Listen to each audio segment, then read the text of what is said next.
3 ta gunohni afvi bo'lmaydi ekanda, yoki qiyin bo'lar ekan, yoki jazosi og'ir bo'lar ekan. Yolg'on gapirayotgan podshoh.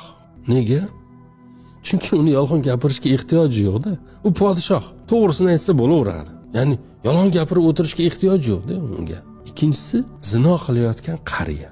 Yosh biri bunday xatoga yo'l qo'ysa, hali yosh deb kechirish mumkin-da, uni ham tushunish mumkin, kechirish demaylik-da. Lekin yosh bir joyga borib qolgan odam o'zini bilmay zinoning ichida yurgan bo'lsa, u endi yomon. Uchinchisi, mutakabbir kambag'al. Boyni kibr qilishini tushunsa bo'ladi. Chunki orqasida bir narsa bor-da unda.